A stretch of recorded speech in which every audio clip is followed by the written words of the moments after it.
వద్దామా? ఈరోజా? ఎందుకే? వచ్చాక తెలుస్తుందిలే. అవునా? సరే, ఎక్కడికి రావాలి? బీచ్ దగ్గర. సరే అయితే బాయ్. ఏమి ఉంటుందబ్బా?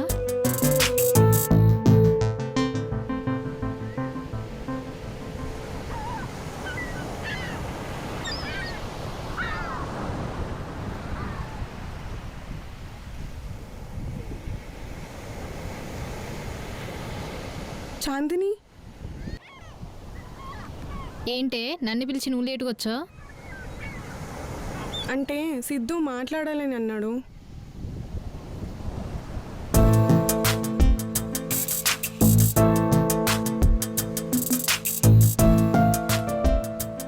ఏంటి ప్రపోజ్ చేస్తావు ఇప్పుడు, అంతేగా? ప్రేమిస్తే ఖచ్చితంగా ప్రపోజ్ చేయాలంటావా? ప్రేమకి ప్రపోజల్కి ఎండ్ ఎలా అయితే కాదో అలానే it's not even the beginning. అర్థం కాలేదా? ఇప్పుడు చెప్తా. ఒకరిని మనం ప్రేమిస్తున్నాం అన్న విషయం మన మాటల్లో వాళ్ళకి చెప్తేనే అర్థమవుతుంది అంటే ఇట్స్ రబ్బిష్. అయినా ప్రేమ ఉన్నంత మాత్రాన రిలేషన్షిప్ నిలబడిపోదు. దాంతోపాటు ఒక నమ్మకం అండ్ కమిట్మెంట్ ఉంటే అప్పుడు నిలబడుతుంది. అయినా నా ఉద్దేశంలో ప్రేమ శాశ్వతం కాదు. మన జర్నీలో మన మధ్య కలిగే భరోసా అండ్ బాధ్యత ఇవే శాశ్వతం.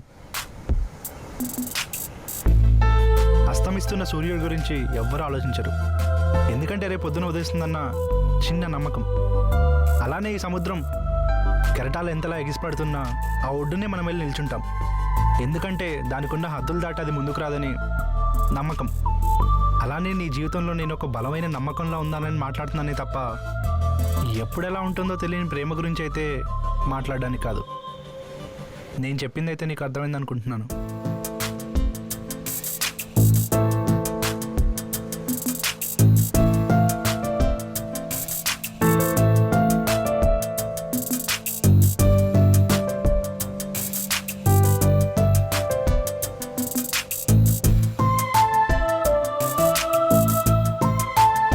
ఏం ఆలోచిస్తున్నావు?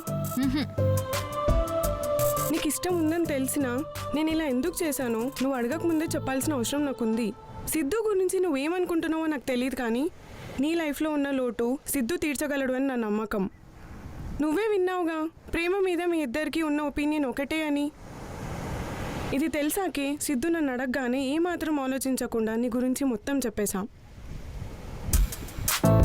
ఇక నీ ఇష్టం. బాయ్.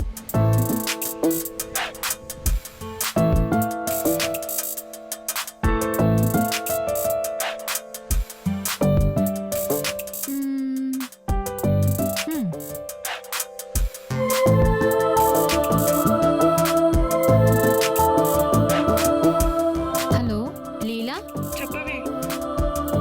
రేపు సిద్ధుని కలుద్దాం అనుకుంటున్నాను. అవునా? సరే సరే.